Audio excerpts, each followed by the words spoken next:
حضور جب گھر تشریف لے جاتے تو صحابہ تو بیٹھی مسجد نبوی میں رہتے، دور دور سے آئے ہوتے اور حضور سے دین لینا ہوتا انہوں نے. تو آقا کریم نے اگر واپس تشریف لانا ہوتا تو حضور اپنے موزے مبارک، اپنے نالین وہیں دروازے پہ چھوڑ دیتے. تو اس کا مطلب یہ ہوتا، اشارہ سائن یہ ہوتا کہ میں ابھی آیا. اور اگر حضور نے جا کے استراحت فرمانی ہے، دیر کے بعد تشریف لانا ہے، ایک نماز کے بعد گئے اب دوسری نماز کے وقت ہی آئیں گے، تو حضور نالین سمیت تشریف لے جاتے.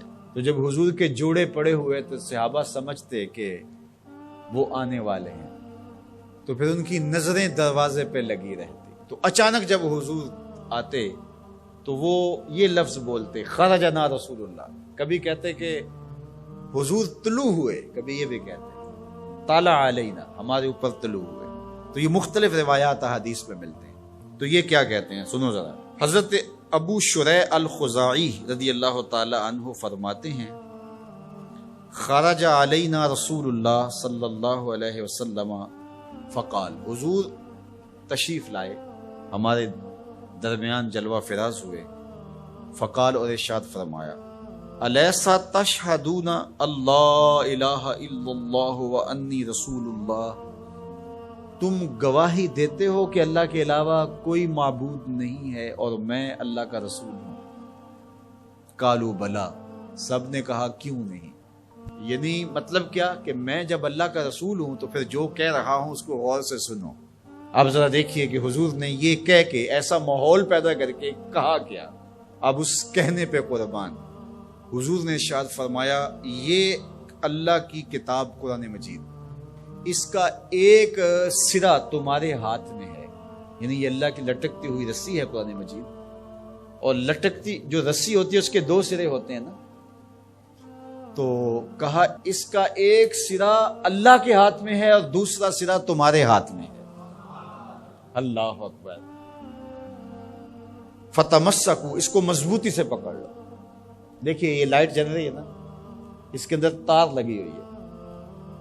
تار کا ایک سرا مین پاور ہاؤس سے جڑا ہوا ہے اور دوسرا سرا اس لائٹ سے جڑا ہوا ہے. تو اگر یہ دوسرا سرا مضبوطی سے یہ لائٹ پکڑ لے تو پھر روشنی دے گی نا، اجالا دے گی، ظلمت مٹائے گی. لیکن ادھر سے تو جڑا ہوا ہے، لیکن یہ ادھر سے نہ پکڑے تو بتاؤ روشنی ہوگی.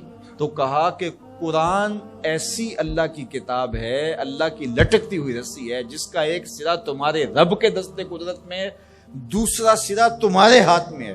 فتمسکو، کہا جوڑ مضبوط کر لو، پکی طرح سے اس کو پکڑ لو. جب پکی طرح سے پکڑ لو گے تو فرمایا فَإِنَّكُمْ لَن تَدِلُّوا، ظلمت تمہارے قریب بھی نہیں آ سکتی، چانن ہی چانن ہوگا، اور کبھی بھی تم گمراہ نہیں ہو سکتے، کبھی بھی ہلاک نہیں ہو سکتے. تو یہ راز یہ لائٹ پا گئی ہے، یہ راز یہ پنکھا پا گیا ہے کہ ایک سرا تو تار کا پاور ہاؤس سے جڑا ہے اور پورا کرنٹ آ رہا ہے، لیکن اگر ادھر سے اس کا کنیکشن کمزور ہو گیا تو یہ چل نہیں پائے گا، یہ روشن نہیں ہو پائے گی. قرآن اللہ کی وہ لٹکتی ہوئی رسی ہے جس کا ایک سرا تو رب کے دستے کرم میں ہے اور دوسرا سرا جو ہے وہ فرمایا تمہارے ہاتھ میں ہے. اور جب اس کو زور سے پکڑا ہوا ہو تو روشنی ہوگی نا. تو جب یہ تصور آتا ہے کہ یہ قرآن اللہ کی لٹکتی رسی ہے، حبل ممدود من السماء الى الارض، آسمان سے زمین کی طرف لٹکتی ہوئی اللہ کی رسی ہے، تو جب زور سے اس کو پکڑیں گے، مضبوطی سے تھامیں گے، ایقان کے ساتھ، یقین کے ساتھ تمسک کریں گے، تو پھر باطن میں چراغاں کیوں نہیں ہوگا، تو پھر کرنٹ کیوں نہیں آئے گا، پھر کیوں جو ہے وہ توانائی پیدا نہیں ہوگی. تو پھر تو ایک عجیب کیفیت پیدا ہوگی نا کہ یہ وہ قرآن ہے جس کا ایک سرا رب کے دستے کرم میں اور ایک سرا ہمارے ہاتھ میں ہے. کتنی خوبصورت میرے حضور نے مثال دی. تو اس سے ہدایت ہی ہدایت، نور ہی نور اور روشنی ہی روشنی نصیب ہوگی. اچھا، اس عنوان سے صرف ایک روایت سن لیجئے. حضور نے ارشاد فرمایا، حضرت عبداللہ ابن عباس رضی اللہ تعالیٰ عنہ کی مرویات سے ہے، حضور نے ارشاد فرمایا کہ جس نے فساد امت کے دور میں میری ایک سنت کے ساتھ تمسک اختیار کیا، میری ایک سنت کو مضبوطی سے پکڑ لیا، جب فساد بپا ہوگا، جب میری سنتوں کو توڑا جا رہا ہوگا، دین کی قدردانی نہیں ہوگی، لوگ دین کی پرواہ نہیں کریں گے، خواہشات کے غلام بن جائیں گے، اس زمانے میں جس نے میری ایک سنت کو مضبوطی سے پکڑ لیا، میرے اور آپ کے آقا و مولا فرماتے ہیں اللہ اسے 100 شہیدوں کا ثواب عطا فرمائے۔